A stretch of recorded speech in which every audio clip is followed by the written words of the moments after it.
You're watching IKTV Channel 45 on your Carib Cable Network.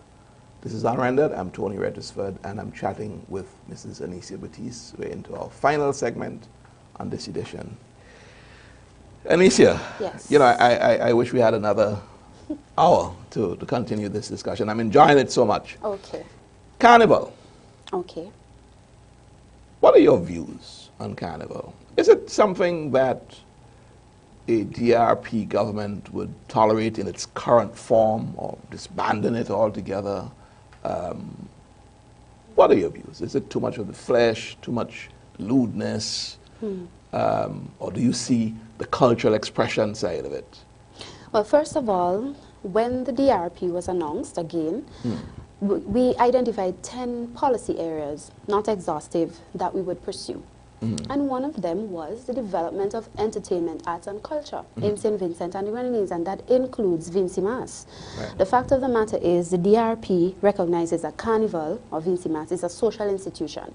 And nowhere are we on record, nowhere am I, as founder of this party, on record anywhere saying that I would ban Carnival or that I would do away with it. It's a social institution of the country, and it is not something that the DRP will interfere with in terms of banning it. Would you put a lot of energy into making sure that the festival continues and, you know, as they say, this outlet of expression for art and culture, would you enable it? Yes, by your because policies? we said that. Yes, we said that we would seek to develop the arts, entertainment and culture, right? So in harmony with what is there already and what the relevant institutions like the CDC would like to see and so on, the DRP government will pursue that. That is not something that we would interfere with. It's a social institution that is a part of the country, accepted by the people, and it will be allowed to thrive as every other social institution that is good for the country's development. You see, the point is, again,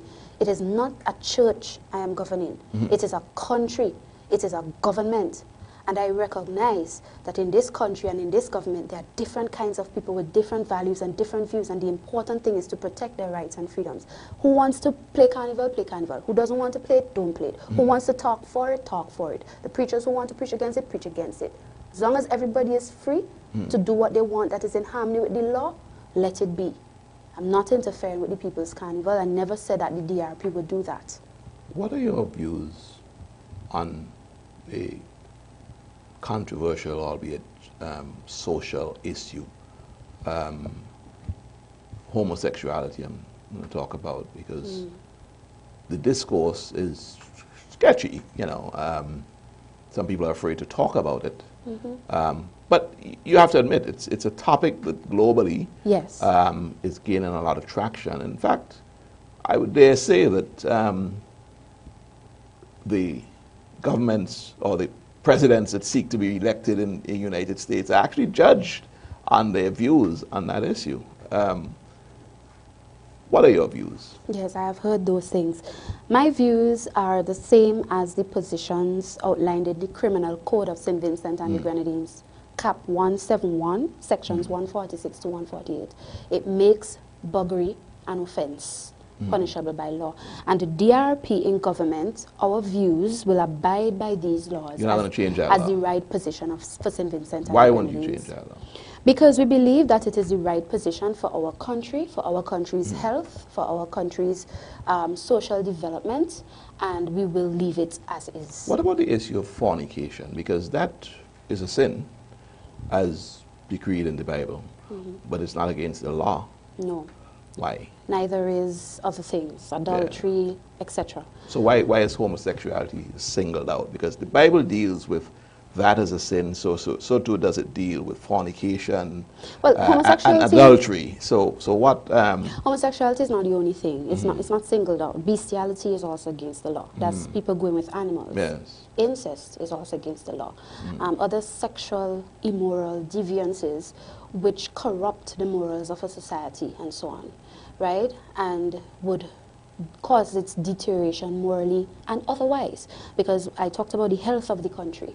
You know, in a recent HIV/AIDS conference in 2012, it was shown by scientists that despite the number of efforts that are being made to educate those who practice homosexuality or sodomy in terms of health issues and health risks, etc., they still are the greatest at risk of contracting HIV/AIDS. And the scientists tell you that it is because of the nature of the sex that they have. They say that there's a certain percentage greater risk of contracting the virus via anal sex. But the as opposed to statistics show, vaginal though, sex. And this is recent stuff coming out from not religious people, Yes. enthusiasts, but scientists Yeah. in the HIV/AIDS conference 2012. That's just last year. That's fair enough. So I mean, but like, we have to look at the statistics show, though, that the highest prevalence of AIDS, while the homosexual group is more at risk, statistics show that the prevalence of AIDS is highest among heterosexuals. That is not true. Not from the recent statistics that I have read. Those are the statistics but that I you see. Not from the recent statistics that I have read. But the point is, right, and I made some points with respect to the issue of the degradation of the morality of the people and so on. The point about it is, we are not the ones bringing a law to ban homosexuality. It's there already. We believe it is the right position for our country to have. It's just comfortable for And you we will- because it's there. You're and not we gonna will touch it. stick to it, Yes. right?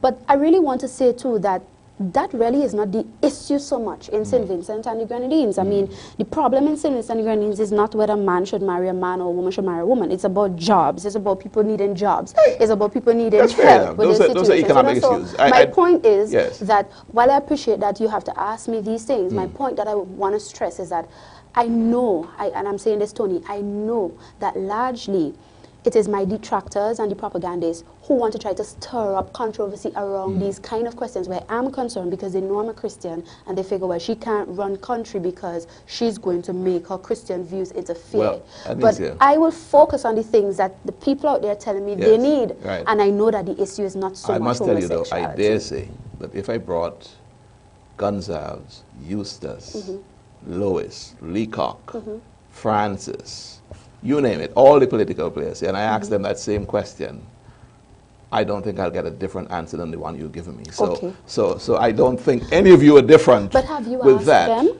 Have you asked them? I have asked Linton On Lewis that question. Okay, okay. And, I make the point because you I'm know, not saying it's you so much. It's not you, but I'm talking Yeah. about what I know. And the issue is, when they do that, I tend to tell myself, well, look, that's not really the issue. The issue my is these search things, with you, though, jobs. my search with you, Political though, is that you are a victimization, new... stamping out And corruption. that's fine. You know? And those are issues that you must But fight. we'll stick to the law But on my, that. my search with you, though, is that you're a new party, you're a young person, you're Yes. 33 years of age, and I'm just trying to search to see where your views on these Different trending issues, they may not be trending in St. Vincent just yet.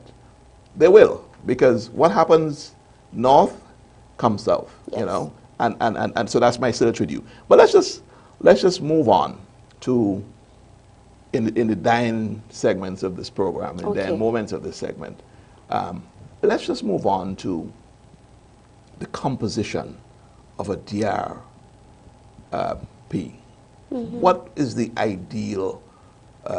First of all, are you going to field 15 candidates in the next election? It is our intention to field 15 candidates. Are you in the making next a lot of elections. progress along this way? We are making progress, yes. We are talking to persons and we are working on it. And over time, gradually, more would be said on this matter to the public. Yes? What is the ideal composition you're looking for? Give me that. I mean, are we going to see young faces?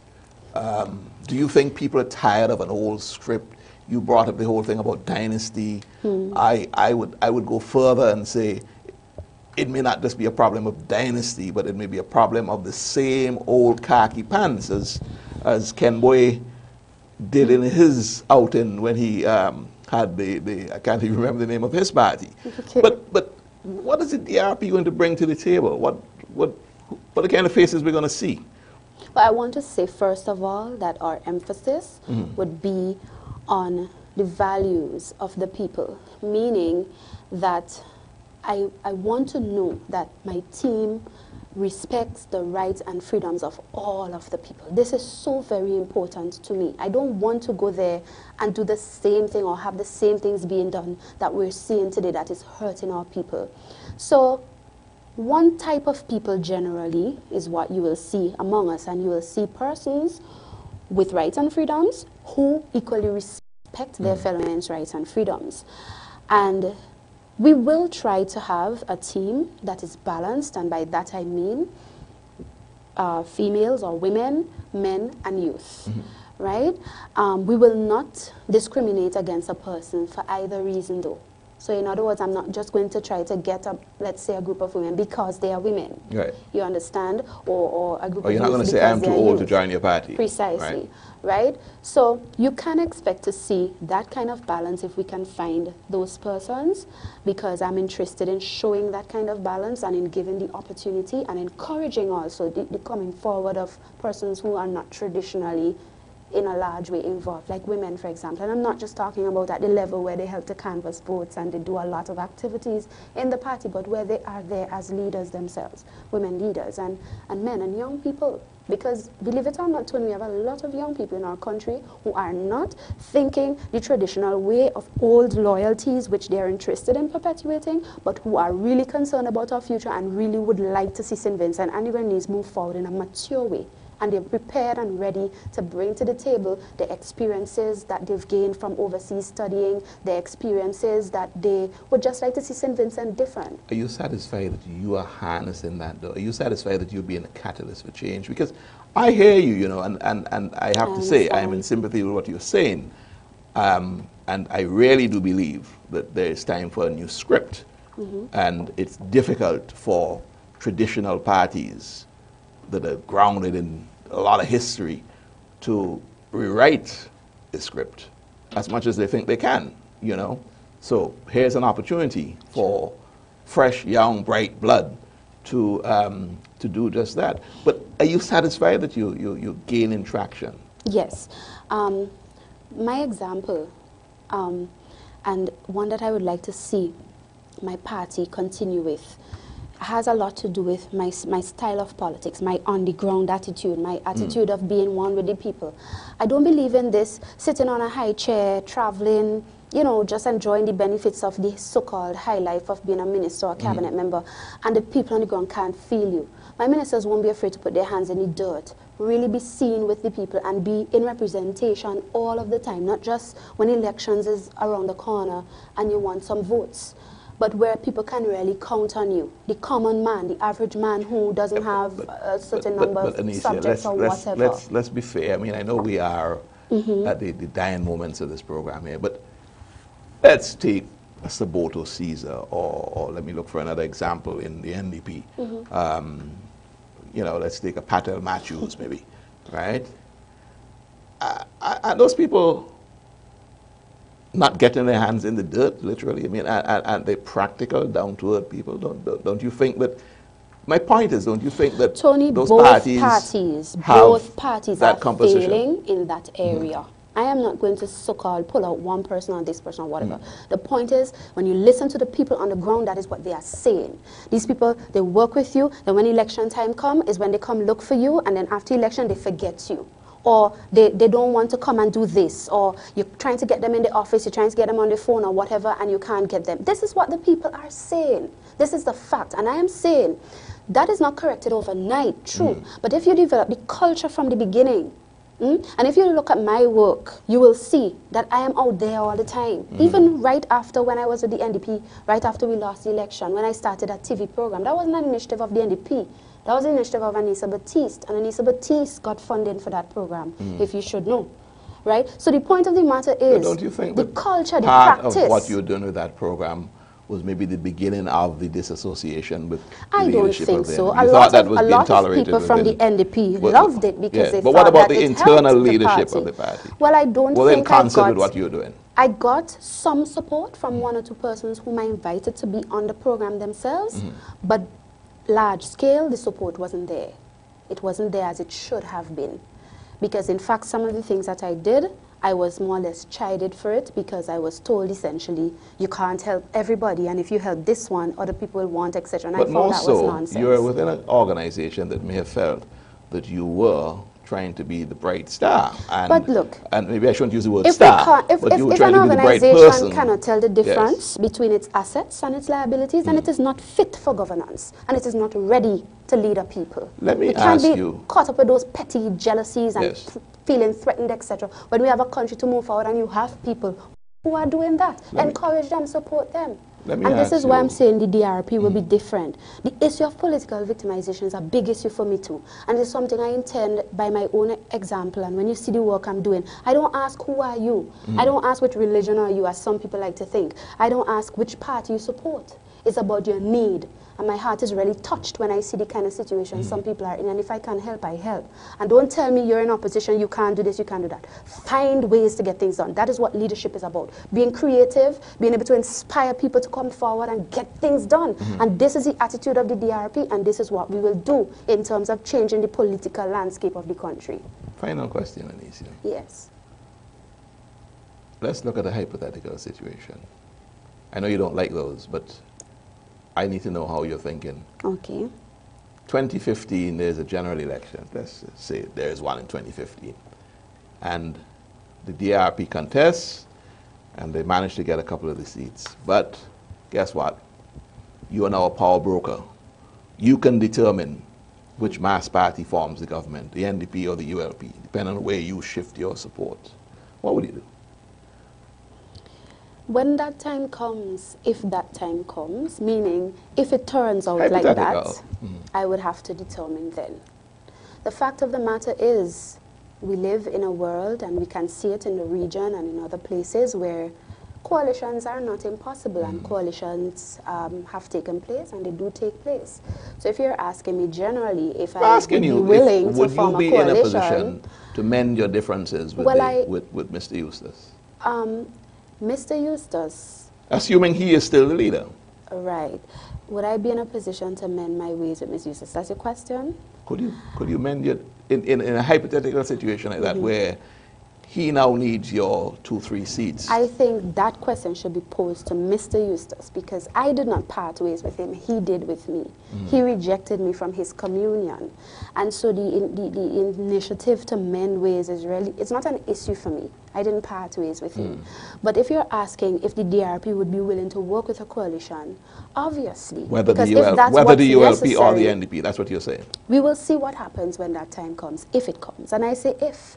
Because don't take your eyes off what has happened in the Caribbean, and don't tell yourself that it is impossible for a DRP to take governance in St. Vincent and I'm sure that is what you desire. That is what we will be working towards. Alicia, it's been a great pleasure talking to you. Thank you very much. And I'm going to welcome you back here on this program. I look forward very much sometime down the road. Thank you, Thanks Vincent a lot for coming. This has been another edition of Unrendered. My guest was the very dynamic Mrs. Anicia Batiste. She's the leader of the Democratic Republican Party and a past senator in the NDP opposition in Parliament. Jomo Thomas is up next with Plain Talk.